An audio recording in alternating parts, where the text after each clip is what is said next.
Hi, folks. Steve Urban here, founder and CEO at Riderflex. We hope you enjoyed today's podcast. And as a reminder, please subscribe to the Riderflex show for updates on new episodes. And by the way, if you haven't already, check out the book we recently launched, The Riderflex Guide, Inspiring and Hiring, available for purchase on Amazon. And now, a quick word from our sponsor. Try the #1 marketing platform for small business. Everything you need from design to marketing to CRM. Learn more at marketing360.com. Marketing 360. Fuel your brand.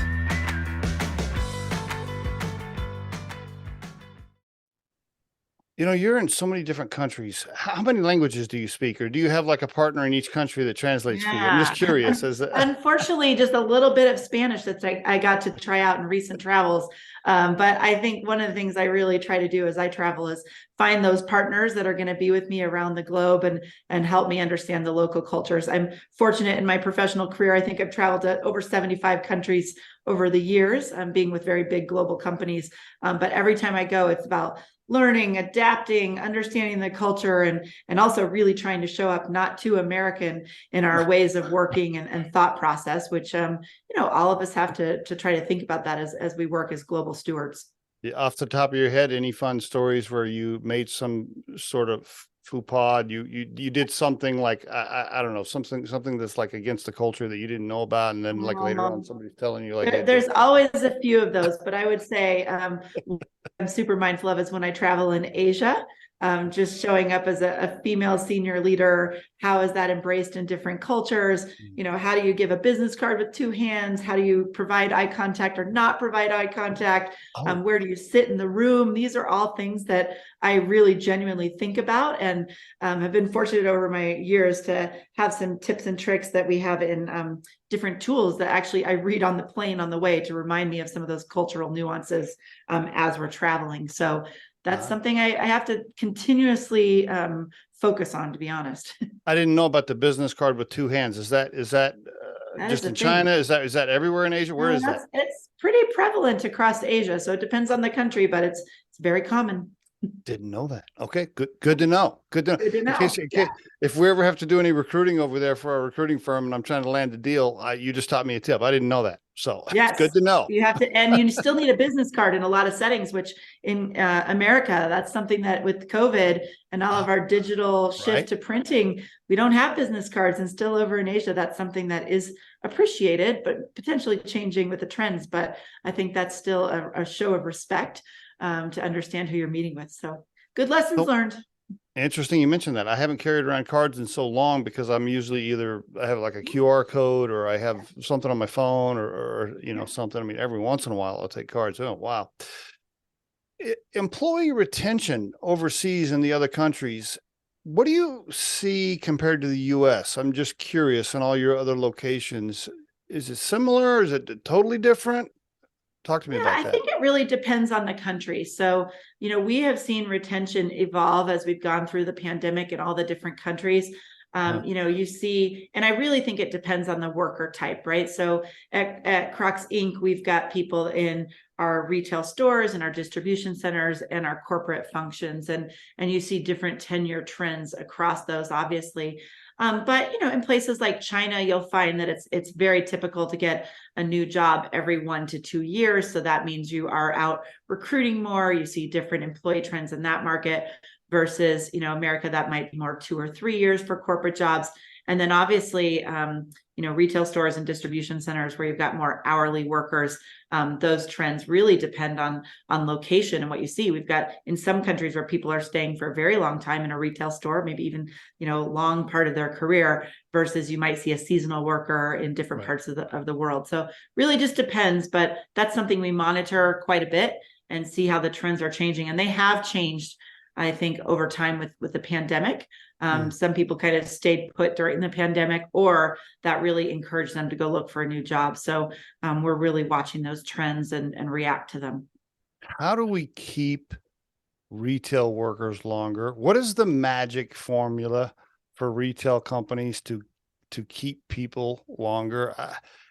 My wife worked at Marshall's for almost 20 Yeah. years, and I was in retail for many, many years before Yeah. starting Riderflex.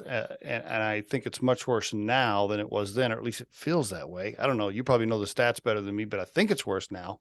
Well, how do we keep retail workers longer? What's the magic, Shannon? What do Yeah. we do? Well, I think it's quite a formula and something that we look at often to see how we refine what our value proposition is for retail workers. In the Crocs brand, we're very fortunate in our US, which is where we have the majority of our US stores.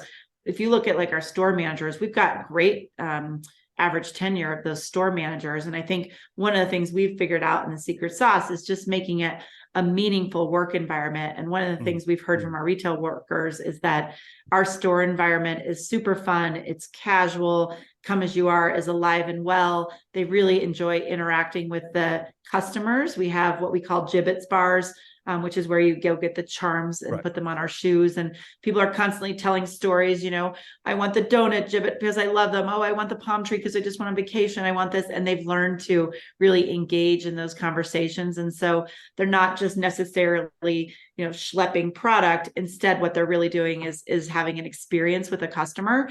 And I think that's been important. But I also think you've got to make the experience, worthwhile. You've got to be paying, right? I think you've also got to find ways to be able to quickly hire people, right? Gone are the days of being able to do a 2 or 3 week interview process for retail. It's not uncommon for people to go in the morning and, say, I want to work this shift tonight, right? And you've got to be able to be nimble enough to, properly assess those people and make sure they're ready for the job and get them on board and try them out. So I think agility and really making it a meaningful work experience, and an experience you might plan on them only being there for, a quick holiday season and then they're gone, but you still want that to be a special experience for that person. Or you could say, hey, they're going to be here for the next 5 years. That experience obviously is going to look different. So I think really tuning into what do individuals want and need, and how can we as an employer provide that is a really great thing to focus on. When did no call, no shows become part of the culture in associate level? When did, because that wasn't like, it wasn't like that when I was a store manager. Yeah. I think no call, no show, which is something we deal with as well. I would say we see that a little bit more in the distribution centers than our retail stores.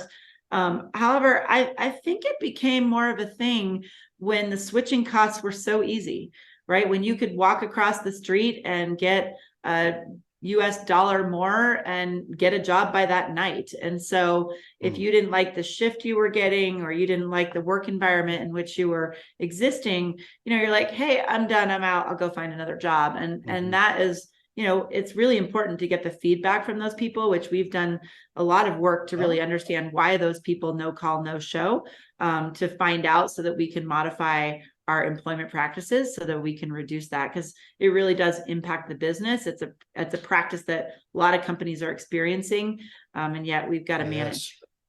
One more question on that topic, then we'll move away from it.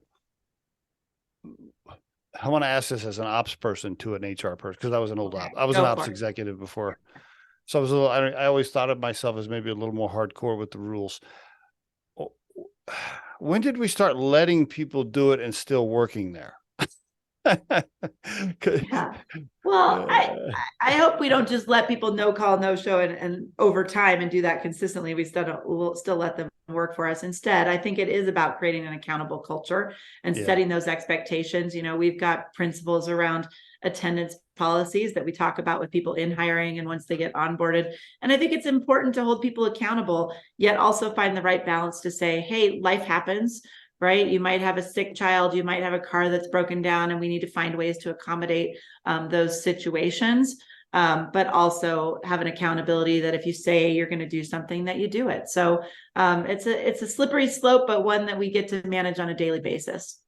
I sent my stepdaughter, who is 32, I sent her a note this morning. She said yesterday, she does a little work for us here at Riderflex. She said yesterday, I'm going to do X, Y, and Z. By the end of the day. Didn't happen. Yeah. I got up this morning and I'm looking at my email. I don't see it. And I sent her a note. I said, hey, the culture here is do what you said you're going to do. Like if you say Yeah. you're going to do something, do it. It's pretty simple. If you Yeah. commit, then take care of it, or don't overcommit, or at least let the person know, I know I committed to X, Y, and Z. I'm so sorry. I'm not going to be able to do it. Don't wait for them to chase you down. Anyway, whole nother topic. How about hiring? I want to ask you this as the CEO of a recruiting firm. This is something that really is on my mind lately. It always is, I guess, as a recruiter, but I get clients a lot, and I'm 56. I've been hiring people since I was 16 years old, right? But I get clients these days a lot, and they have the requirements, the job spec, the line items, this, and this. They're looking for it. We will send them somebody that's got an 80% match on, what they're looking for, and what I believe is the right culture fit, the right desire, the right ambition, the right potential, and so forth. And sometimes they might be missing one line item out of 15 things. And the client's like, nope, can't talk to them. And I'll tell them, Shannon, I'll call them. I'll say, look, I have video interviewed this person. We have spent time with this person. I know they're missing this one little thing, but I recommend you talk to them, because I'm telling you, this is going to be a good employee for you long term.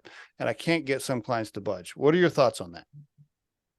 Well, I would say if you told us that, we'd budge, because I think to find the perfect candidate that meets every criteria, gone are the days. And I think, quite frankly, one of the key criteria that you need to find is, do you have learning agility, right? Can you learn things new? And there are behavioral based questions that you can find out, how did you learn something new in a short amount of time? How did you overcome this challenge of not knowing something when you were trying to do it? And there's definitely behavioral cues that you can take in interviewing that you need to implement into your process to see, are those people good learners, and can they get that capability? Now, there might be a rare situation that you're like, gosh, have to have this because it's a been there, done that, need that experience because we're in a tough situation as a company. But that really, in my mind, should be definitely the small percent of occasions that happens, not the majority. We're looking for people that have potential to grow, and a hunger to learn. So I think we would welcome those people. Learning agility. I'm going to add that to my verbiage as I'm communicating with my clients. There you go.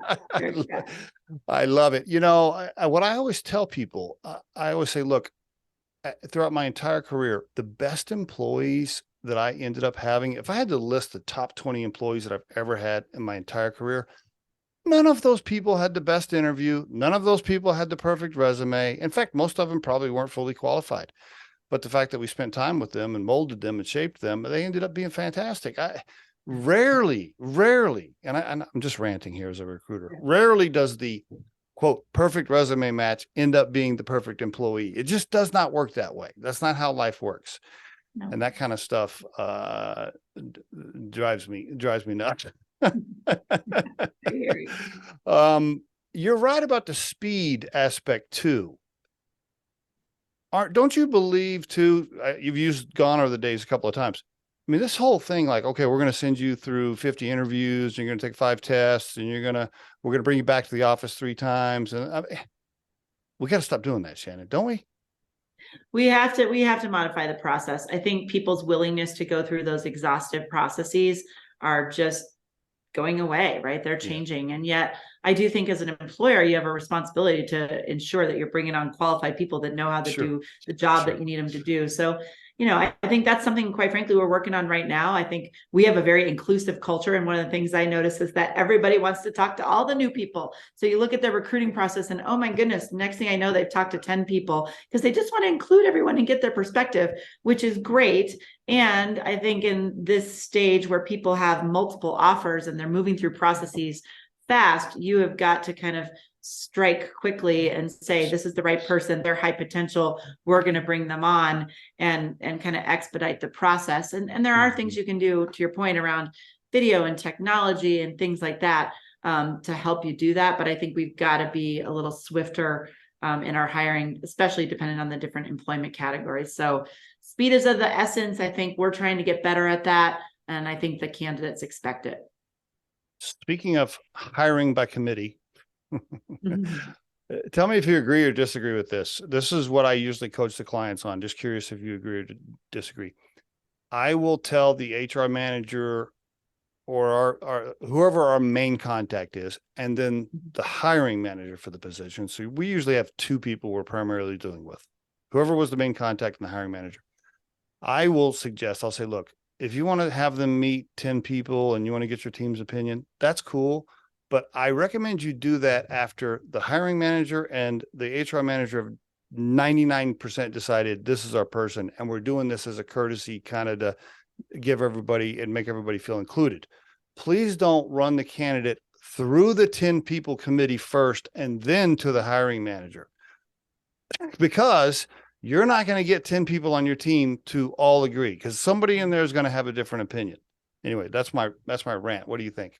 Yeah, I think it depends on the role, but typically I would say we would have kind of that person in HR, but most importantly, the hiring manager really sit down and understand who's their short list of people. And once we've got the short list, which might be the top 1 to 3 candidates, then we'll put them through, interviews with additional slate of interviewers. So I agree. And to get everyone to agree on one candidate is tough to do. Right. But I think it also encourages people to talk at the very beginning and also halfway through the search to say, this is what we think we want. And then once you've started meeting candidates, has that evolved? Is it still what we said it was at the very beginning? And okay, if it's shifted, let's have that conversation, because now maybe we've met people that bring different skills to light. But let's be transparent about what the candidate needs, what we need in a candidate, and we'll evolve from there. Can I take a pause there for any hiring managers listening? Usually when we do a recruiting project, the process or the requirements or the desires do evolve a lot of times, because we will send over a couple of people and then they'll be like, I know that we said we wanted X, Y, Z, but now we've met a couple of people, kind of chase. Here's what happens though. Sometimes the client forgets to tell us that. Yeah. That's not helpful, by the way. That's not helpful. Not helpful. Okay. Next topic. So diversity and inclusion and well, I don't know, whatever the acronyms are these days, I can't keep up. That's right. Huge topic, big thing, big part of your life, I'm sure now, right? On a regular basis. Yeah. I mean, I think it starts with casting a wide net, right? You've got to go to market and say, who are all the people that come to us with the capabilities we need for this role? And it's about taking a capabilities driven approach, right? And I think if you cast a wide net, you're going to see lots of different types of people that bring those capabilities, and trying to stay focused on the impact people can have, right? But also making sure that you've got different perspectives in the organization. And, we as a brand are very focused on, everyone feeling comfortable in their own shoes. We've got a very diverse tapestry of fans for both brands, and really thinking about, okay, how can we have employees that represent the big different types of people that we serve all over the world. One of the things that we really think about is the progress we're making in diversity, not necessarily setting we hit this exact number. It's are we making progress and casting a wide net, getting the capabilities we need, and making it representative of the people we serve, which are our customers. So it's a delicate balance, but I also encourage people, talk openly about it. Talk about the contributions that you can bring to the table. Talk about, the experiences you've had that differentiate you from other candidates, and really get crystal clear on what those are. And you find people that have been in jobs for a long time, they don't always have those crisp, clear examples where they've contributed. Yet you look back in their career when you really start talking with them and you're like, oh my gosh, you've done amazing things. And so really being able to tell your story in a meaningful, impactful way, I think is important as you navigate through a recruiting process. And sometimes people need coaching at all ages and levels of how to do that best, and to really, show up with confidence, yet not arrogance, and tell your story and shine through. So that's something I think we all can work on and help each other. Mm-hmm. Sounds good. Thank you. I want to switch gears here. Let's move to technology and AI and everything that it's doing and how it's making your people feel, especially your software engineers. Yeah. All these people that are starting to get nervous. I can remember, first I'm going to rant for a second. As a recruiter, the last 3 or 4 years, like software engineers, they just super cocky, just demanding high salaries and super high demand. Now all of a sudden there's stuff that can write code without them in some cases, and I think it's getting faster. And I was telling people years ago, I'm like, you know what? One of these days, these software engineers, they're not going to be so cocky. I think we might almost be there. But anyway, back to my question. What's AI done so far to your employee base? How's it making some of your people feel? And what do you foresee? Yeah, I mean, obviously, we're going through another big technology transition, right? We've gone through these, I feel like every 10 plus years you go through a major shift, and we happen to be in one of those right now. I think, the biggest thing that we've been trying to talk to people about is just being curious right now. What is it? What can it do for us? How can it take away tasks that are not important or a good use of time to enable you to do more important things that do take thoughts and human interaction to really get right? And so I think as a company and to our shareholders, we have a responsibility to figure out how artificial intelligence is going to play into our way of working and our culture. I don't think it's something to be scared of, and quite frankly, if you're scared of it as a company, you're just going to get beat to market, because it's something that we're all going to have to embrace. And, I'm a mom of some, I have 3 kids, and they automatically are just like, well, just ask ChatGPT and they'll tell you the answer, right? Why are you doing this, mom? And I'm like, oh, good question, and I have to think we have to be cognizant that those individuals that are, technology is innate to who they are. They've always had, all their tools and technology and mobile devices and social media and all that. This is going to be the way that generation goes to work. And so instead of running away from that, I think we need to lean into it. And quite frankly, those people that are so great with technology, what can we learn from them, and how can they help us navigate where we're going? And I think they've got great ideas. And yet we also have to think about, the ethics and compliance to go with it, to make sure we're doing the right thing for society and also our individual organizations. So a lot to learn, but kind of a fun new chapter, right? I'm excited to see where it takes us. I 100% agree with just about everything you just said. And in fact, here at Riderflex, we've had several weeks of training / meetings now with the recruiters. And I have told them, I said, hey, look, we're going to use all this stuff to just move faster and be stronger.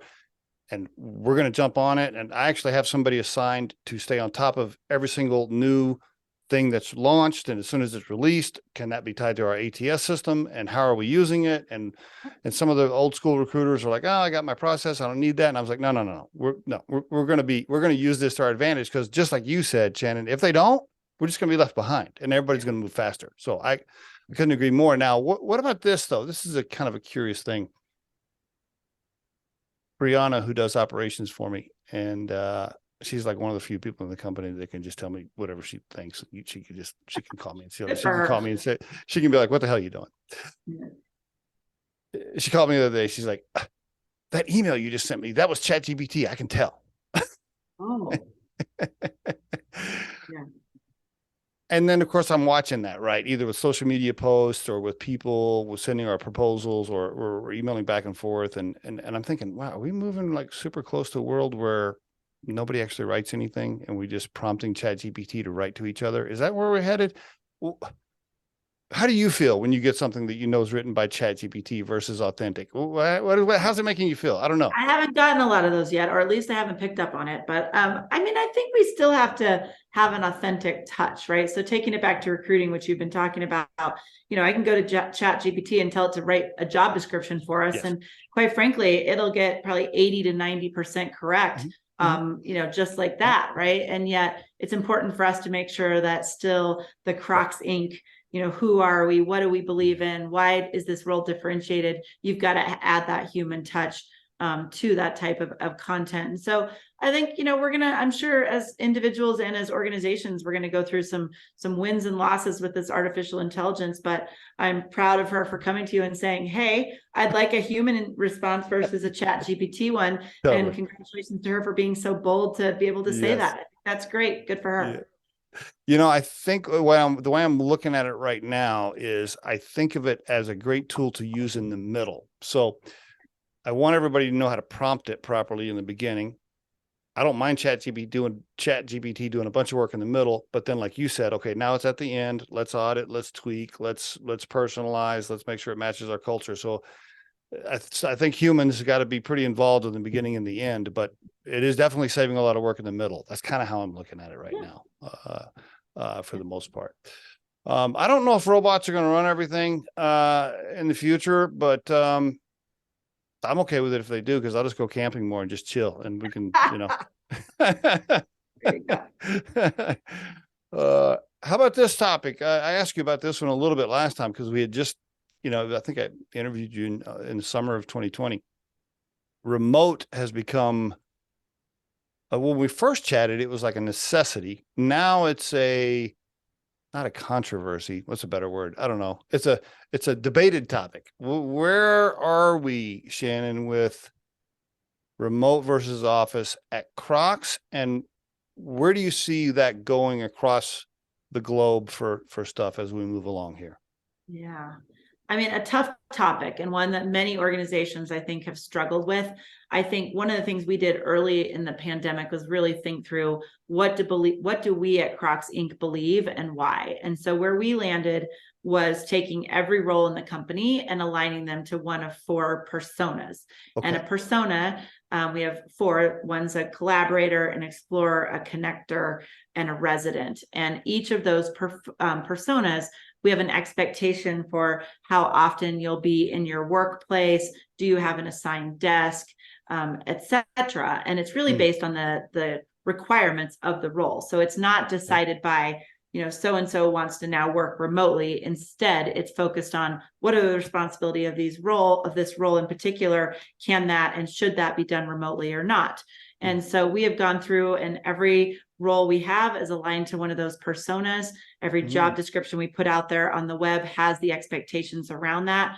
For our corporate office employees, what we've seen is, a lot of our people are categorized as collaborators, which means they're going to spend 60 to 80% of their time within an office setting and coming into the office. And we have found that keeping that in-person collaboration, at least 3 days a week is really important to maintaining our culture.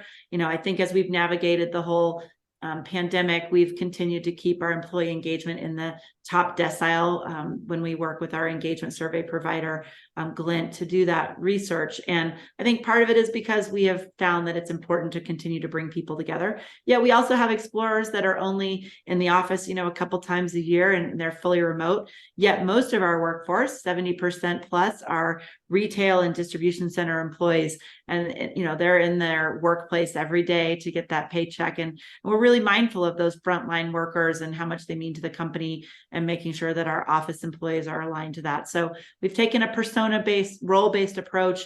I think it's served us well. I was just I'm at our office today and was standing in line waiting for lunch, and also couldn't find a parking spot, which I thought was a great sign that people are wanting to come back and engage. And that seems to be working well for us. Do you think corporate America in general will move more towards remote or not? Or do you think the world, and I'm not talking about Crocs, I guess just your worldly view, do you think it's going to move more towards remote?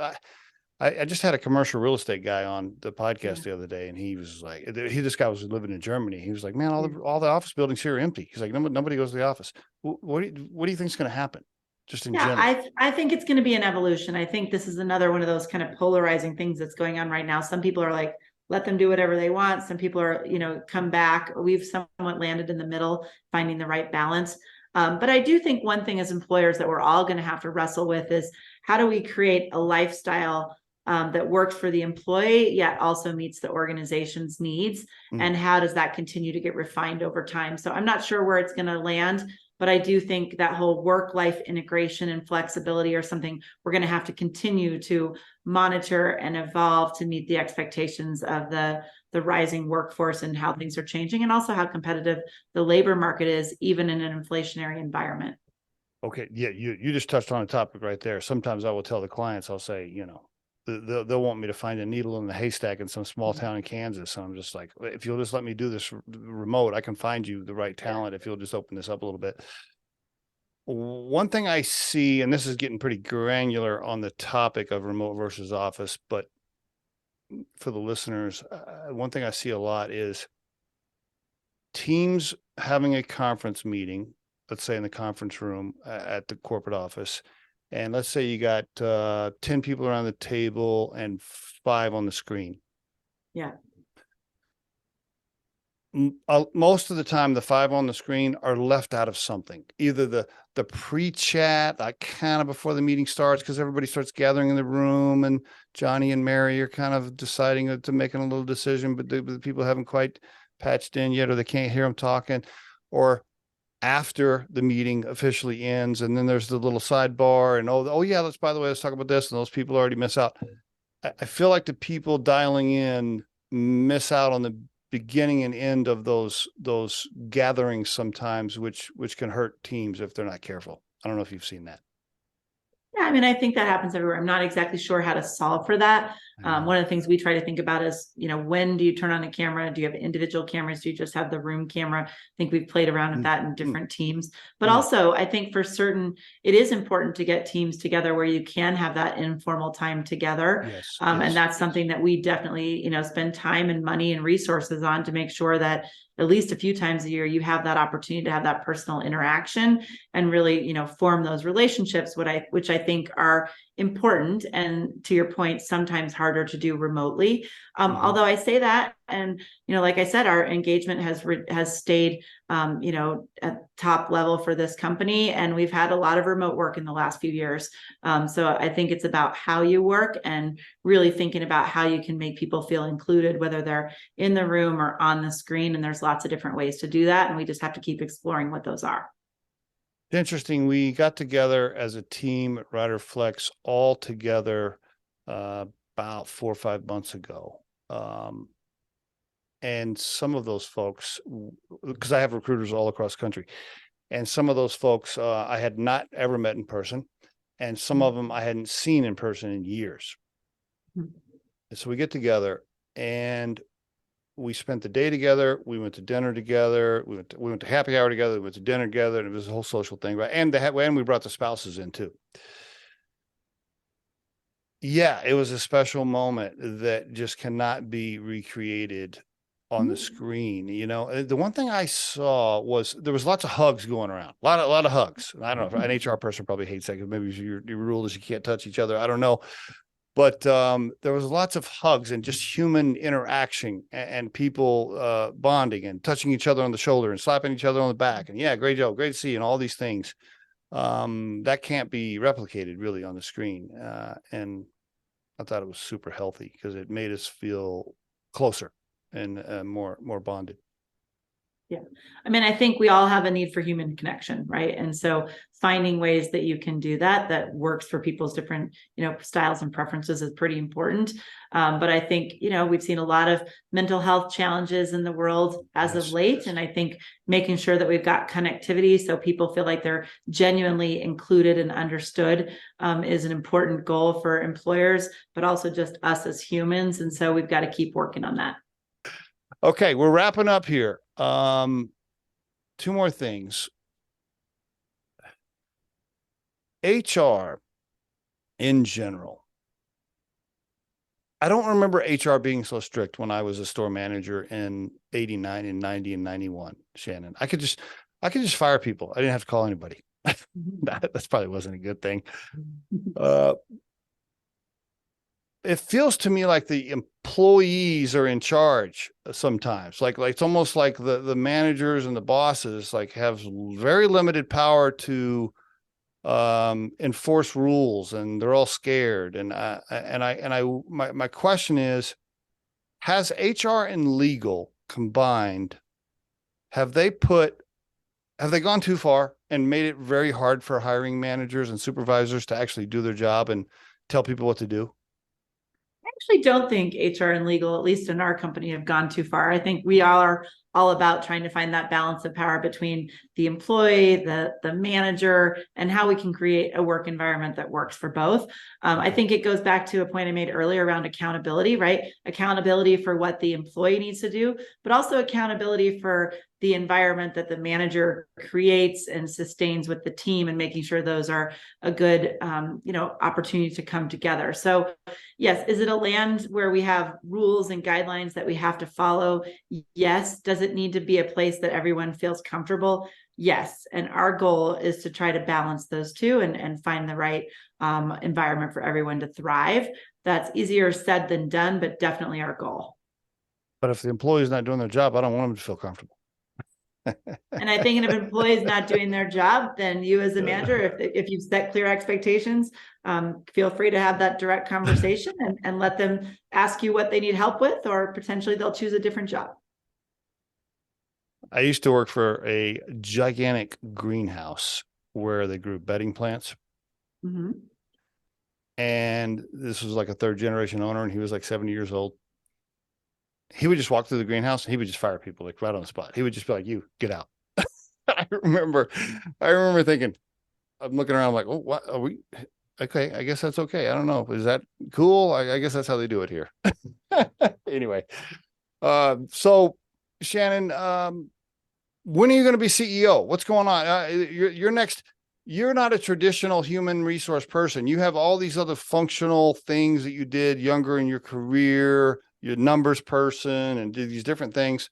I mean, I don't meet a lot of HR people that kind of have other functional skill sets that could really expand away from one function.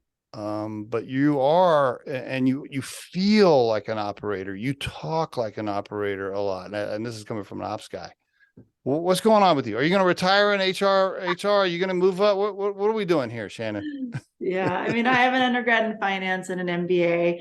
I classify myself more as a business person that happens to do HR versus the other way around. Yeah, that's how I see it. That's how I see it. And I think, I really enjoy being what I will call an enterprise leader and thinking about how we do things end to end, how we create people practices that really drive amazing business results and support our customers. So I'm fortunate that I work at a place that I think really gives me a seat at the table to make that contribution and do that in a broad way, which is probably where I thrive best personally. So, feels good. I've been here almost 6 years now. You could really see the turnaround of the company, and that's and it's a place that people are really excited to be at and are learning a lot and growing with the company. So all those things align, and I'm happy to be an enterprise leader here, and we'll see how we continue to grow. So who knows? You're so polished with these answers. I would love to I got to get you one-on-one with a couple of glasses of wine and see if you loosen up a little bit, see if I can get something else out of you. We'll see. Is Reese still the CEO?